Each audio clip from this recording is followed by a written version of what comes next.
You see Steve pregame? Actually, let's talk Steph. Let's do Steph. Okay, let's do Steph. Okay, all right. Okay. Steph is out. He's not getting reevaluated for another 10 days. Now rumors are coming out he probably won't play until April. I don't know if it's true, but, he has not played since late January. With this new 10-day evaluation, our best case is mid-March. Do you have thoughts on it? I've hinted about this, I think, in the last few shows. I think I'm going to go all in on this, and I think it's a little depressing. But the first thing you do when you Google runner's knee, the first thing that pops up is it happens because of overuse. And I do think for someone like Steph, who runs the most in the NBA, and is also one of the smallest players in the NBA, and is also one of the oldest players in the NBA. It's not good. You just said that he might not play the rest of the season. I don't know if you were serious or not. I don't know. You're just throwing it out there. I think that's might be the best course of action, actually. They might have to wait till next season for that, because even if he does play, are you risking more injury? You're also not winning. Like, if they win a play-in game, they're going to play the Thunder. They're going to get their asses handed to them by the Thunder. Like, what's the value? Like, what's the, as they say in the biz, what's the ROI on that? I don't think much. You get two playoff games, home playoff games, Joe Lacob. Is that worth it to you? Because I don't. You don't want to know Joe's answer to that. So, no, my thought on this is, when Jimmy got hurt and they didn't do anything special at the trade deadline, I think the MO has changed from let's see what happens to let's end this season with no one getting hurt. So my genuine belief is Steph could play today if it was a playoff game. Let's pretend it was last year, or just like a season where you feel like you have a shot. I think Steph could fight through it. And I think he could fight through it right now. And I think the general perspective the team is taking is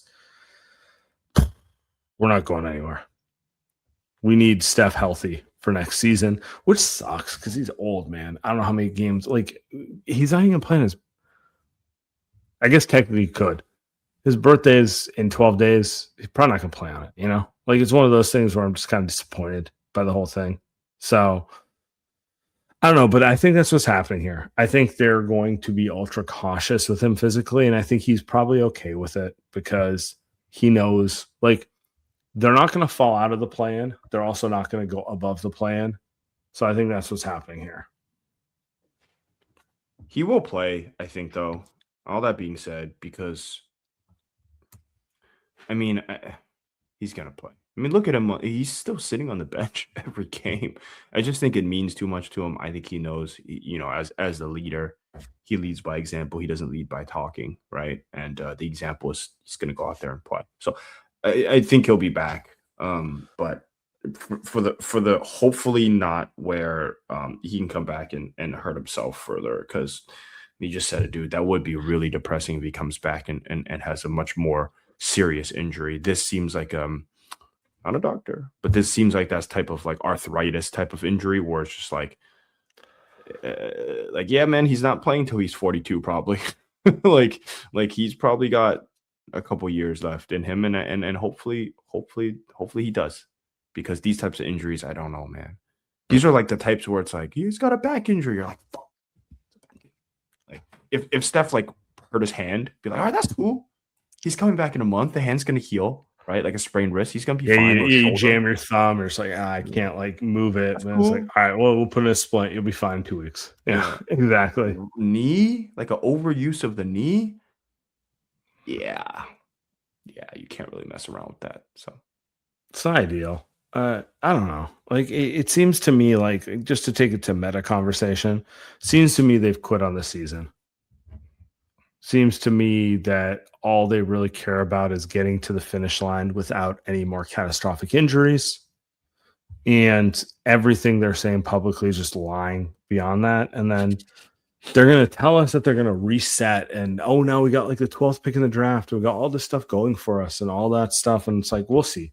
I don't necessarily believe them today, but I understand the concept of like the season kind of fell apart. You might as well just be smart about it and then get to an off season where you have a little more cap flexibility. Hey, you just said the magic words, brother. And you know what the magic words were? 12th overall pick, baby. You just said the magic words.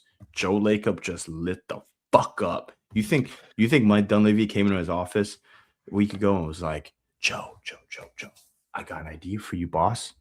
Look, Steph is hurt. Jimmy's Joe, out. I got this guy in East Carolina. He's probably 2 years away from contributing, but I like him. 2 years away from being 2 years away, most likely. Let's get you on a connector flight. You're gonna fly through Nashville, then you're gonna have to fly. You have to get on a little hopper for the put it first class, whatever you need on the card, on me. Put us in the best hotel. Fucking there. Fuck the Warriors. Yeah, that's probably how he sold it. It's 12th overall pick. The fuck are we doing here? That's probably what they'll end up with, right? If they no, that's like the reality of it. If you look at just the standings, like they don't really have a real path to like get one of those top 5 picks where it's like, okay, now we're talking about something. And they don't really have a pathway to get to the playoffs either. Could be the 11, could be the 14, but number 2, it will not be. Like I'll say that. Number 2, it will not be. Look, hey, wow, we started the show with the Giants comparison. Maybe I don't know if we're ending the show soon, but the Giants went from a 14th overall pick this season, and Rob Manfred threw him a bone. They gave him the 4th overall pick. Good draft, so they say. So maybe the Warriors, Adam Silver. You want to throw Joe a bone? Probably not. Probably not. But can you help? I will say. This is a draft to be in the top 3. Like 3? Can you say 8? Can you say 9? Can you say 10? As of today, March 2nd, which is my fancy way of saying I reserve the right to revise my statement. If they had a top 3 pick, I would not trade it. I don't care who's available unless it's like Jokic, which is not available. Picks 4 through 10, I like them. I really do. But they feel like the exact type of player that's going to cause you trauma. Where Steve's probably not going to play him enough. They're probably not ready enough to contribute. Like, I'll put it this way. I'm not saying any of the top 3 picks are as good as Cooper Flagg, but they feel like Cooper Flagg picks where literally you can't fuck it up. Does that make sense? Like, they're going to play.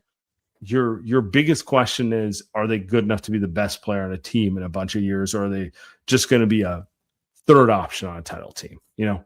Like, one of the most popular things for Cam Boozer is, he might just be Kevin Love. Kevin Love's pretty good, you know what I'm saying? Like that sort of thing, right? Anyway, I'm putting that aside. They're not getting there, so it doesn't fucking matter.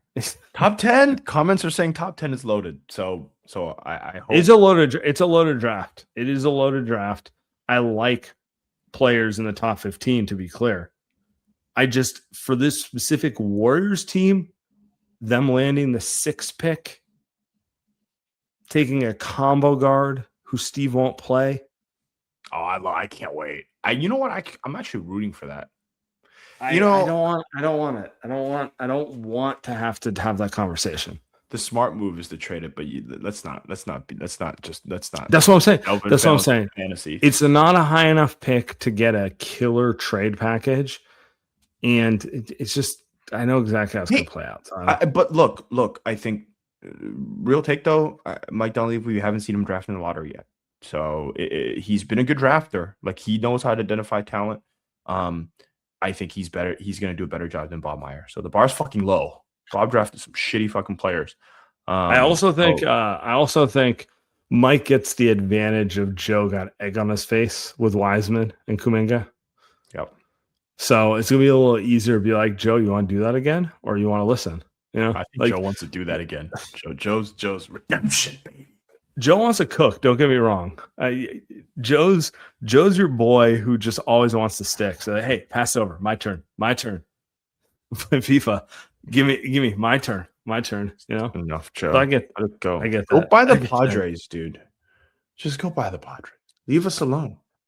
Leave me alone. Leave us alone. Joe versus Preller, Can you imagine? the ultimate prospect hugger versus the guy who will trade any prospect. It's a great battle. Battle. If they balanced each other up, that actually might be because Preller's kind of too nuts. So it'd actually be a good balance if they. Nah, they I love AJ. I love AJ Preller, but yeah, I could just see the arguments of Joe being like, we can't trade him, and Preller being like, he's 16 and he plays in Dominican.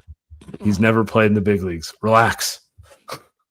Baseball prospects a whole different story too. It's a whole different fucking state. Bro, 16 and dude, this guy. Bro, just imagine Joe flying across the world to check out like a 16-year-old. Actually, edit that out. No. Okay, we're done. Let's get. You need to watch Industry. With that being said, but yeah, we're no, it's. I mean, Joe loves the draft. Imagine Joe in a sport where you get a whole minor leagues. He'd be very into it. I'm telling you, man, he will be. Dude, these guys, like the Giants, just paid $5 million for a guy that's 16 years old. Like we have no idea, like if he's any good. 60, he's not going to be the majors for 4 years minimum. You give him $5 million. Like Joe's gonna love it, and you know what? They've been scouting these guys. And you know this. They've been scouting these guys since they've been like 12. Like that's always the craziest part to me. It's like you're scouting them from 12, and then you have to make it like an executive decision where you put real money on the line when they're not old enough to take an SATs. You know, crazy. Like it's kind of it's crazy. You know, crazy. It's crazy. Joe's built for baseball. Get him over to the Saints, man. Get him over to the Saints. All right, appreciate it, everyone. Love you guys.